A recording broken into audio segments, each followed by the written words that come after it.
Hey everyone, it's Rayphear here, and I'm doing a review on the Warcraft movie.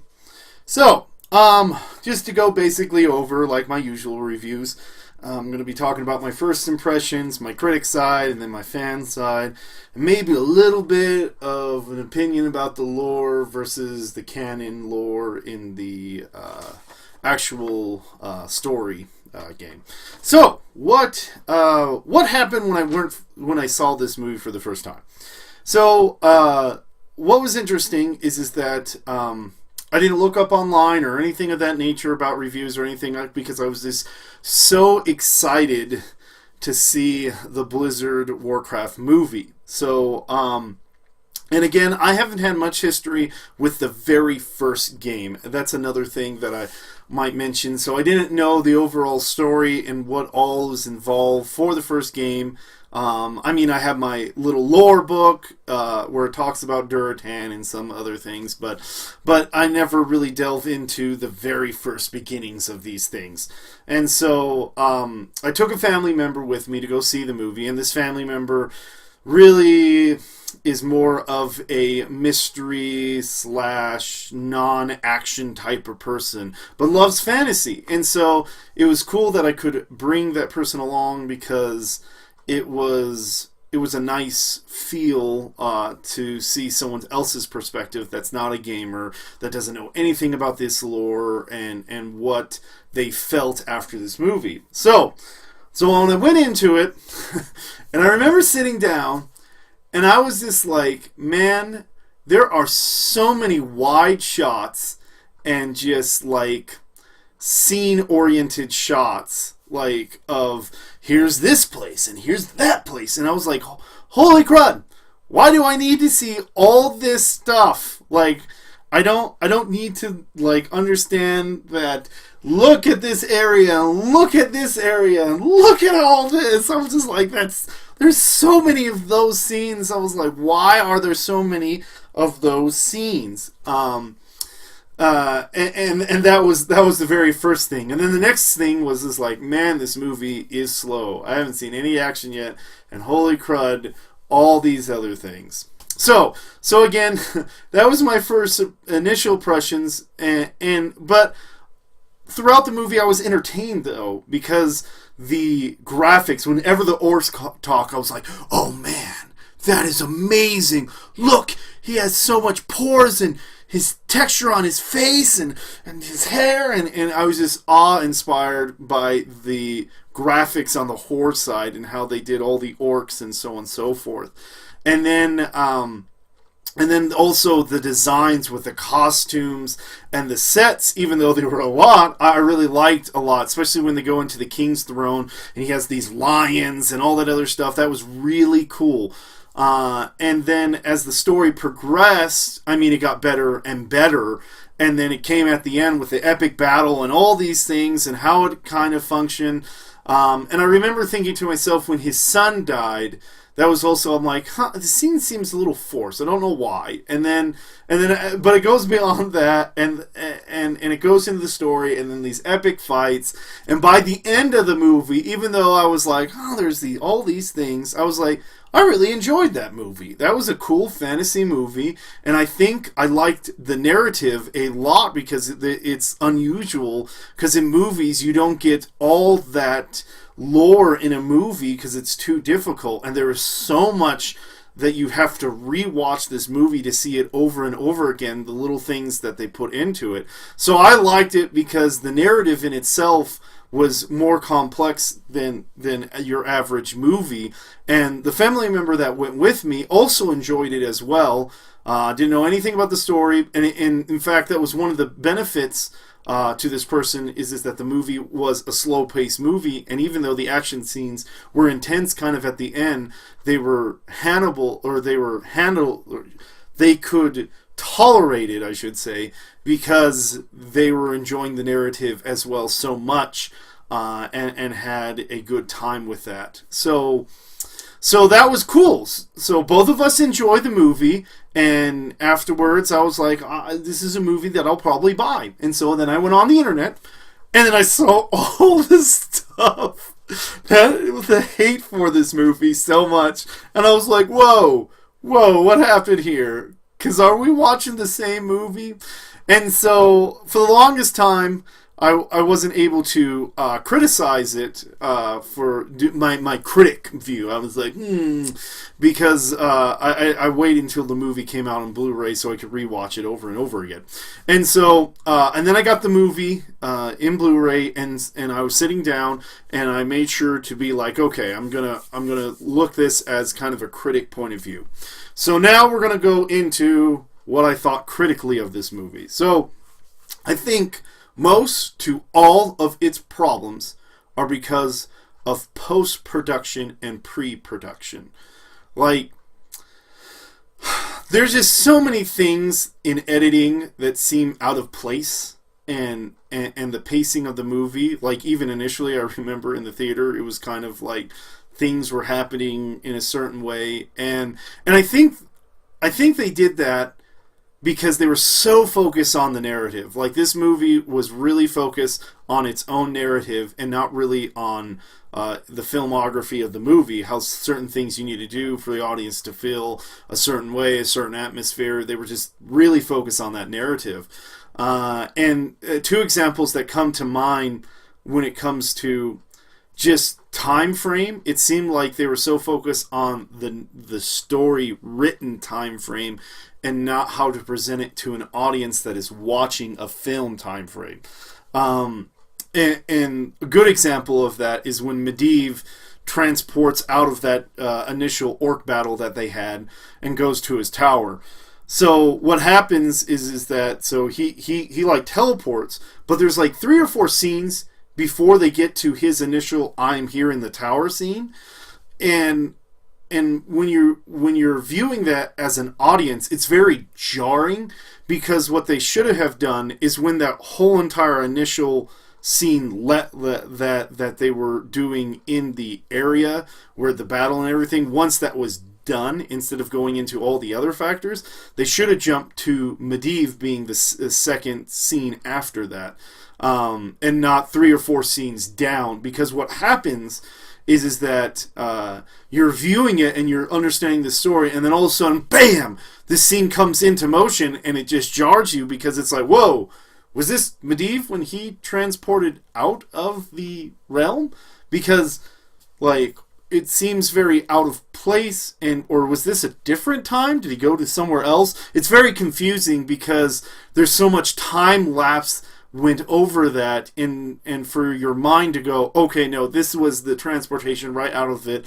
You think what you see in time frame, not what the story is telling you. Now, sometimes people are successful jumping back in time frame, but it usually always, in my opinion, needs like the comic war format, 2 years ago, 3 minutes ago, and then people go, oh, okay. But this one, it didn't do that. It just jumped right into that scene, and it just kind of jars you. And that same thing with other things in that movie. Like, there's another good example of, there's this sequence of events that happen, and the time frame, like, as in how you view it, is very jarring again. Because what happens is essentially Duradan gets released, free of prison, and then the Alliance walks out, and then Lothar and Khadgar, Khadgar frees Lothar to go to Medivh's tower, and then the whole entire challenge with Duradan and Gul'dan happens.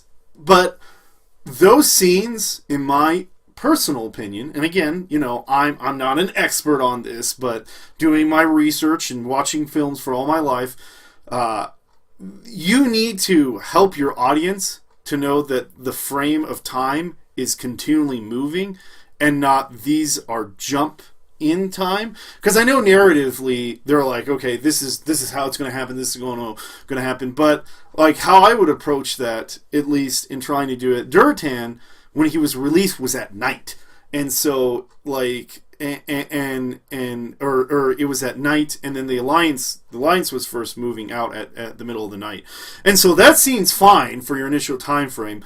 But I would have done Duradan kind of at dusk, like he was released at dusk, so we can kind of see like it's continually moving, and then when it goes to Lothgar and Khadgar, when they're being free, that should have been more like lighting done in morning, and then when you get to the challenge, like that kind of midday, it would just help your mind flow with the time instead of being night, midday, because it's like, oh, like, because there's time that is progressing continually.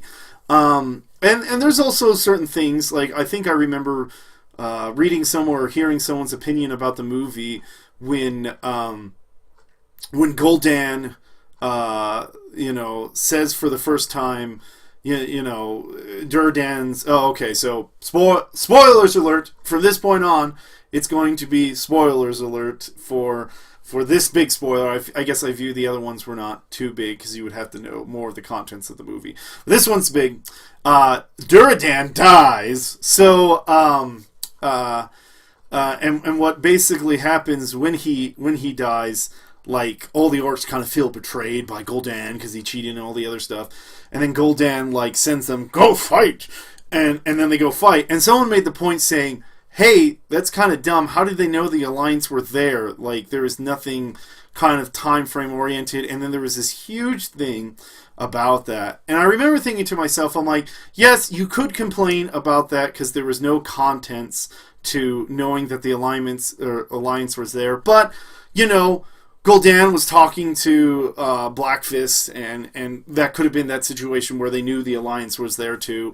And so you could draw conclusions of yourself more subjectively than trying to view it objectively sometimes. I think sometimes people always want it in an object form, and I think sometimes movies can do it subjectively, but they're not as successful, I think. But anyway, but I remember hearing that, and I was like, and there's this constant griping of that nature, and I'm like, I don't know, like, because like, the story gets picked off often for those type of little elements, and I'm like, grow some ability to think outside the box so you can, like, enjoy it a little bit more. I guess think more subjectively than objectively. And because I think those type of, like, things that were talked about is very menial to that bigger thing where post-production, pre-production type of deal. Because that's the thing, is when you're thinking that way, you have to think, how am I going to flow this movie with the storyboards and how this... And there was a lot of jumping back and forth. I think the movie was so focused on showing the Alliance and the Horde so much differently that it would have been just better to focus on one or the other. This is the Alliance points of view, and then maybe, like, we want to see once in a while when they collide with the Horde, what the Horde is thinking, and so on and so forth. Now, granted, some of you might be like, "Roar!" Because if they pick the Horde, then that would have been really bad, because then people of the Alliance wouldn't have got their things, and people, and yes, I think that's true, and you probably wouldn't have got the narrative that I enjoyed as well, but overall, people didn't like it, and I think it would have been better to simplify a little bit more and just focus on one perspective of the Alliance or the Horde, like make it a movie of Duradan and not so much of Lothar and Khadgar, or make it a movie of Medivh and Lothar and Khadgar, and then Duradan is this kind of a side note that's trying to help him, and then he becomes more in the Alliance way. So that's how we get to view him a lot more, and so on and so forth. Because the movie was so focused on both sides so much that I think managing the time aspect on both sides was really hard, and I think that's why a lot of people feel this as well, because they think it's jarring because it keeps jumping back and forth between Alliance and Horde and time frames and this scene and that scene, that there's just so many jump cuts that are not well executed in its editing that you feel very jarred, or it's not a smooth transition between this scene and that scene. And so that I would have to say is the biggest reason why this movie felt to so many people that it was bad because of its editing, and also of not just thinking out how to pace this movie properly.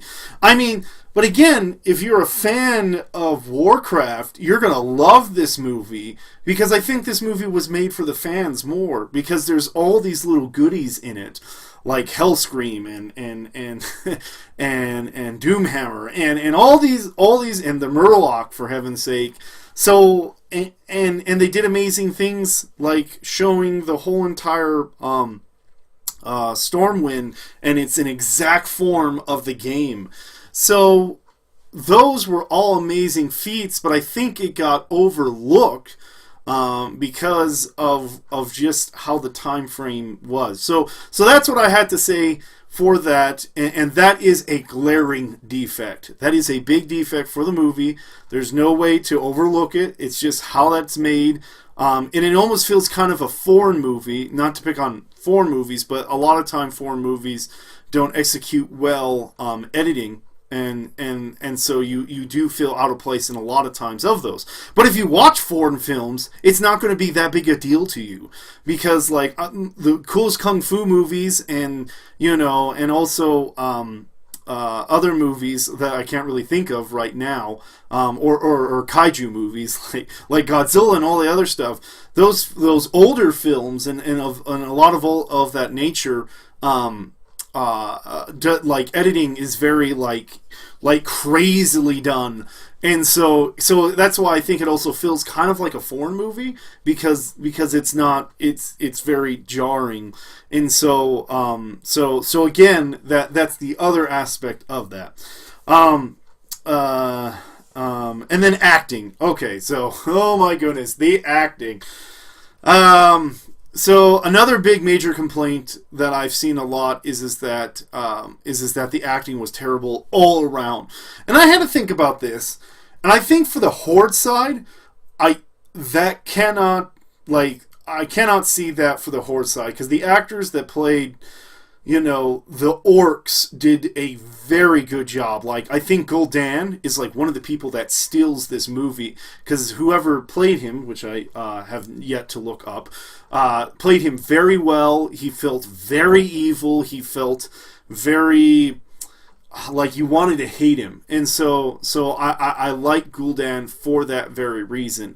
And then Duratan was very good as well, and so and even his wife was very good. So all those factors were excellent on the Horde side. So I thought the acting was on the Horde side was really good.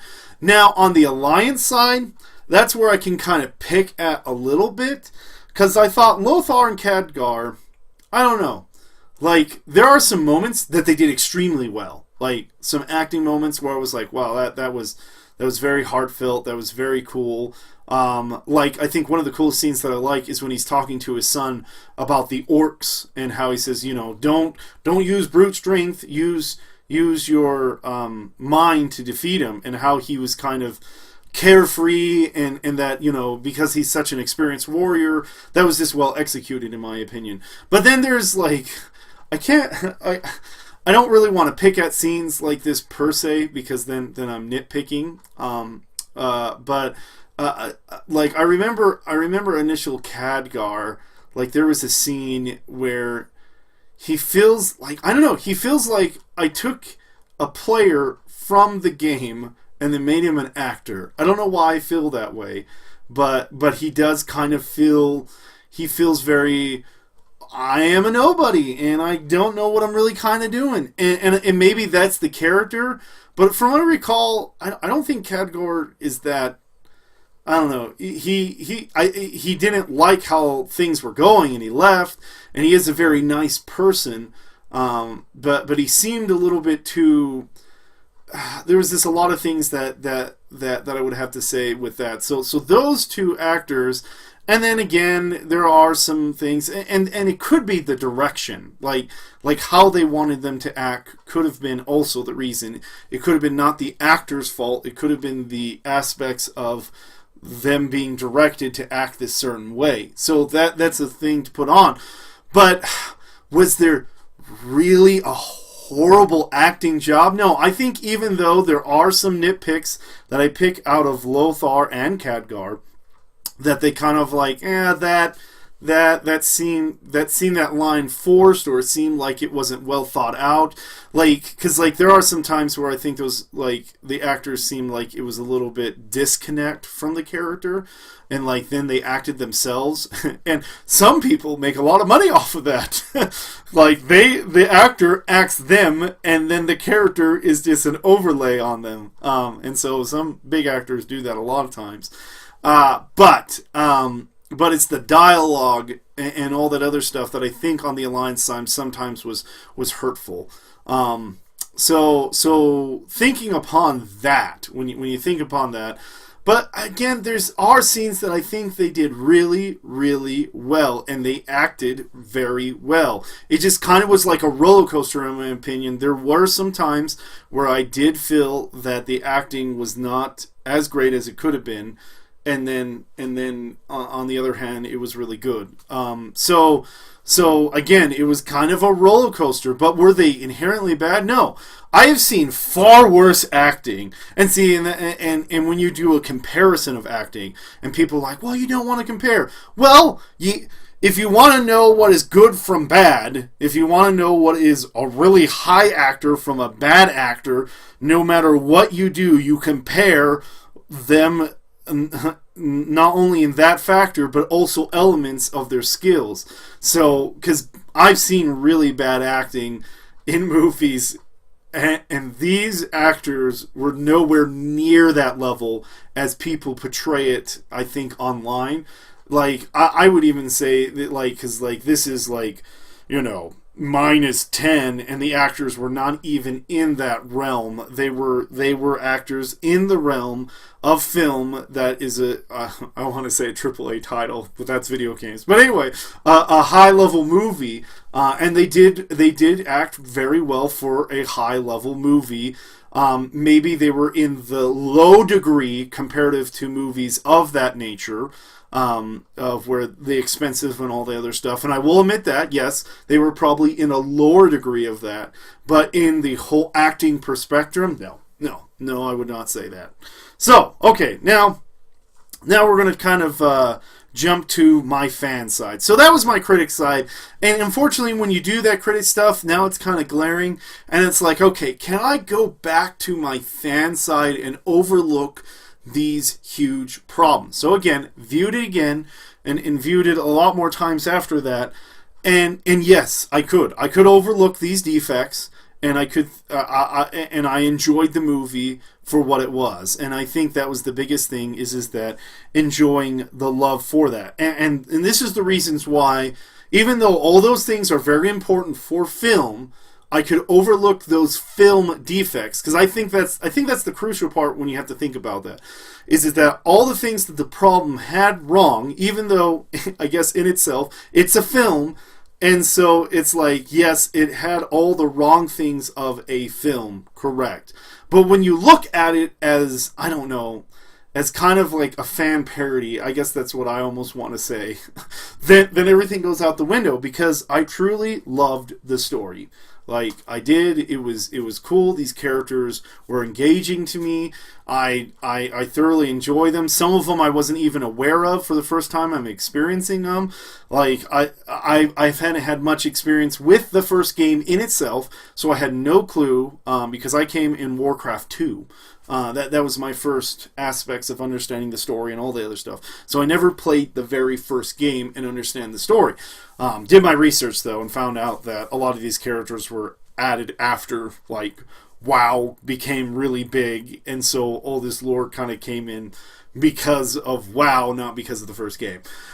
So, well, but when you look at the story, and then you look at Warcraft lore, I feel bad for the writer, because you're trying to condense so much girth of writing a story that has so much to it, and condense it into, like, I think you would at least need 4 to 5 hours to justify all the lore in Warcraft, like in that movie, and then they condensed it, and so I think maybe that's why a little bit hurtful in that case, because they're trying to make a movie and not per se Warcraft, because they wanted still people to view it, still people to do things.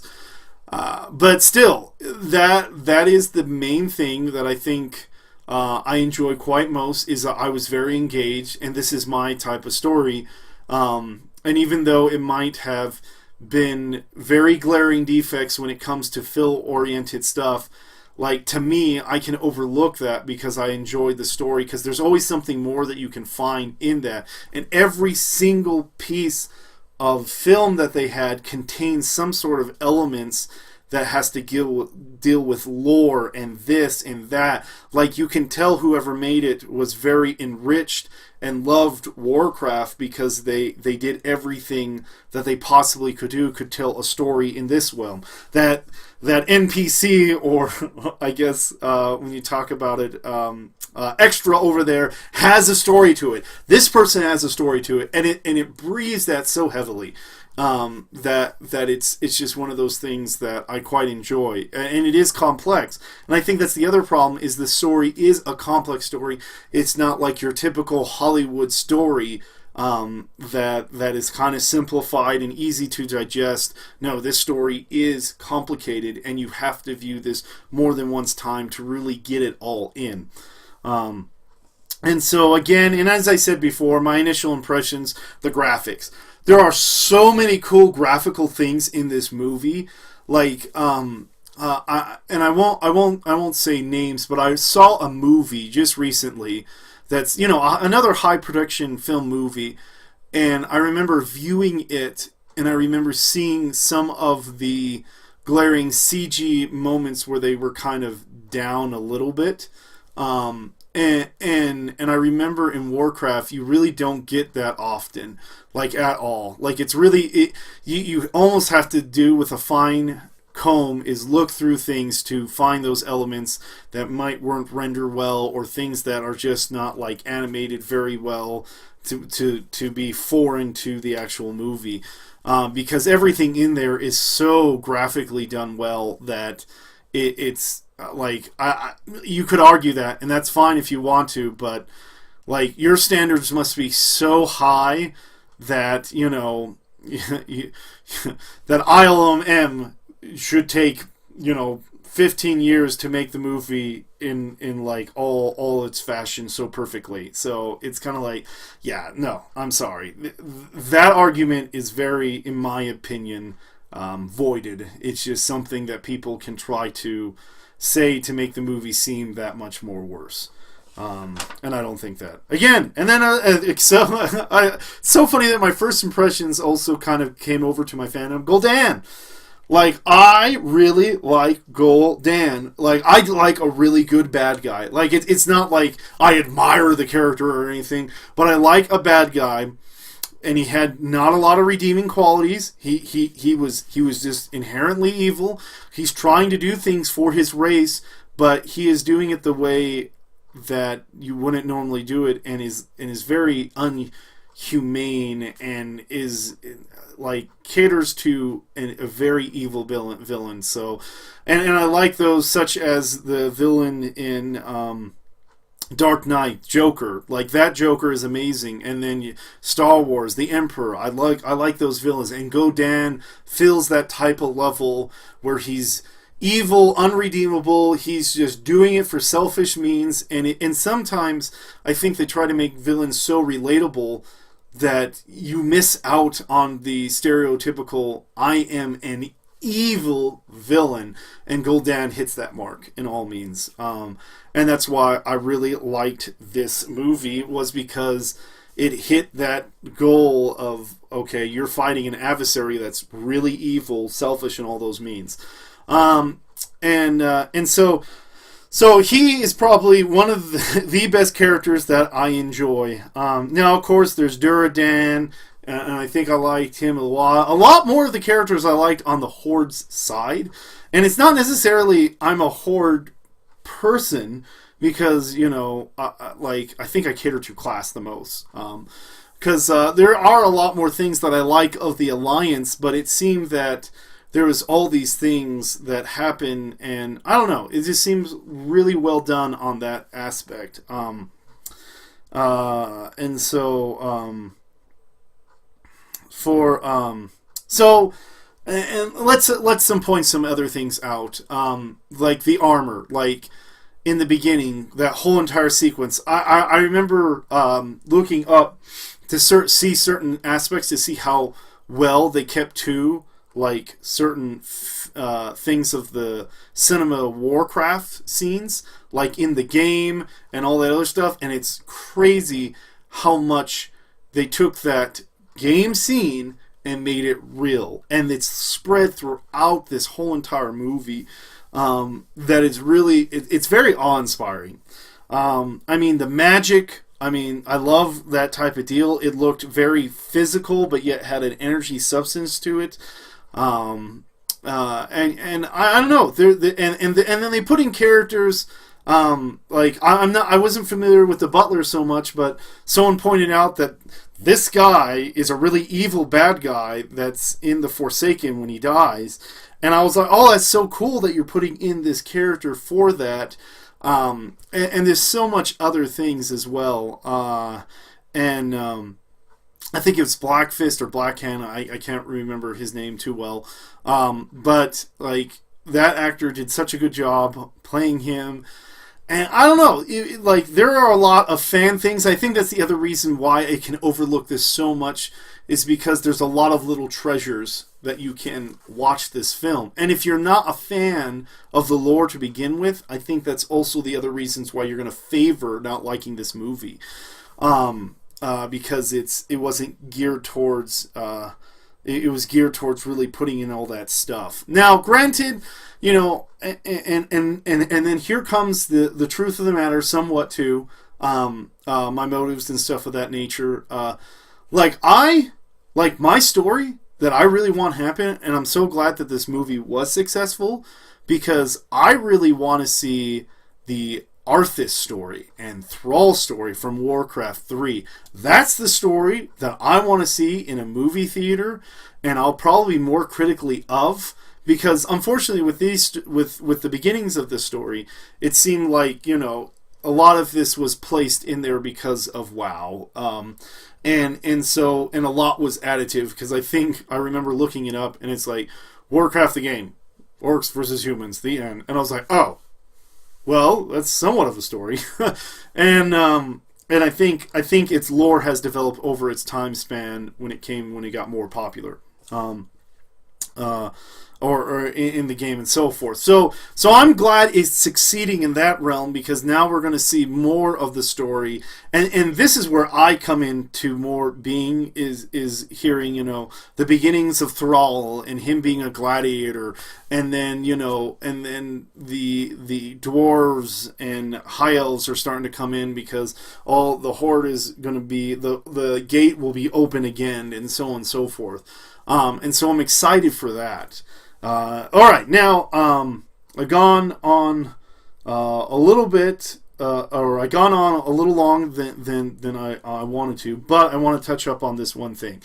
So I went to see how much that they change. I always do this in movies when it's based on a book, or if it's based on that. I always want to know of the author of its original form, what they changed for the movie.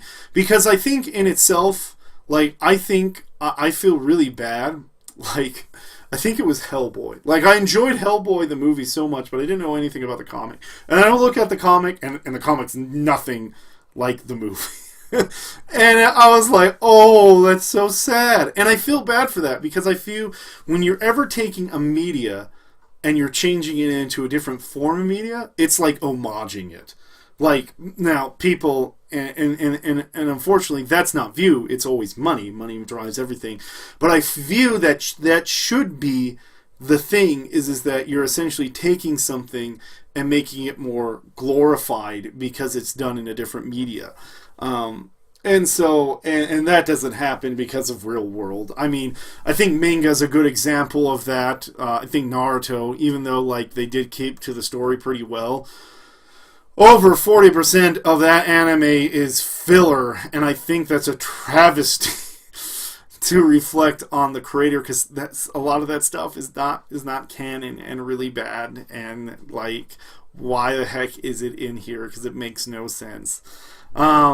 Anyway, so that's what I feel. I feel that when you're ever basing on a book or a comic or anything of that nature, of course you can change things, because movies do things differently. They're more simplified.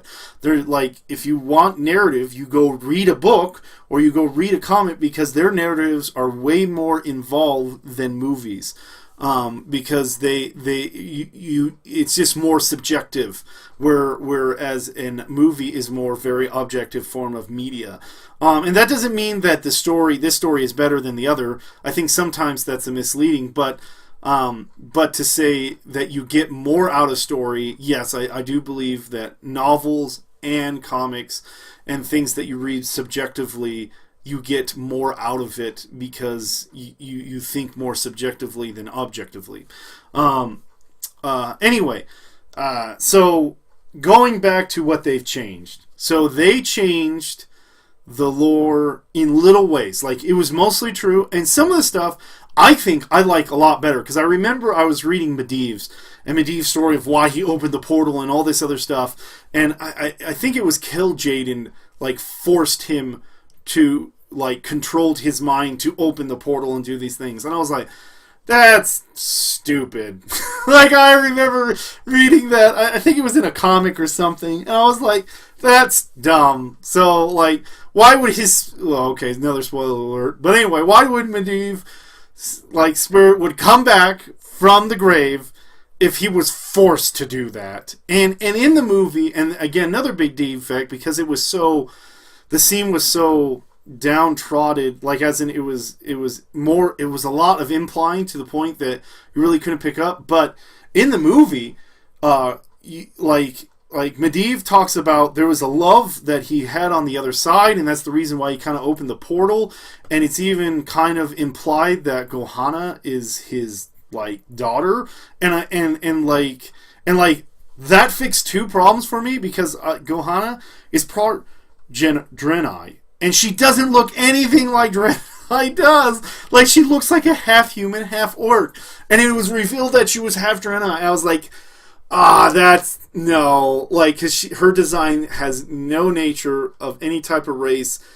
Like, I know they're magical, and maybe they can magically do things like that, or maybe the orc dominant gene was so dominant that but it's still, like, that made me a headache when I remember reading about that back in the day. I was like, that's dumb. And so those things, which is funny, which I considered not to be really good, they fixed it in the movie. And so a lot of that lore too, like, I think the biggest thing that differs from the lore that I kind of like in the lore is when Kill Jaden kind of destroys the realm, and it was him, not really Gul'dan, and how they portrayed that in the movie, because they kind of view that it was Gul'dan, but also there's some more implying of that nature.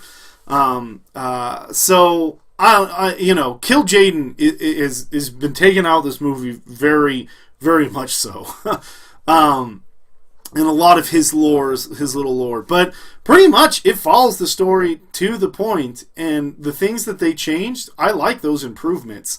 So, like, I guess if you're a really hardcore fan about Warcraft and you like all these things and you don't want it changed, like, I could understand you not liking that. But for me, like, there's just some things that narrative makes more sense. I kind of like those movements in that way.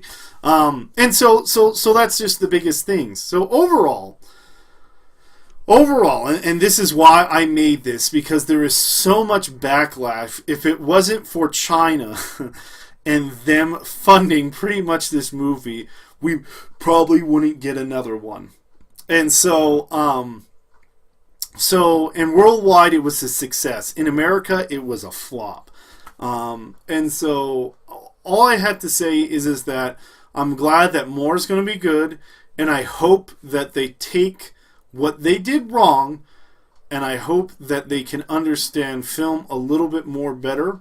But at the same time, I don't know how much you can, like, I mean, certain things that they did wrong, such as the pacing and then jump and cuts and all that other stuff.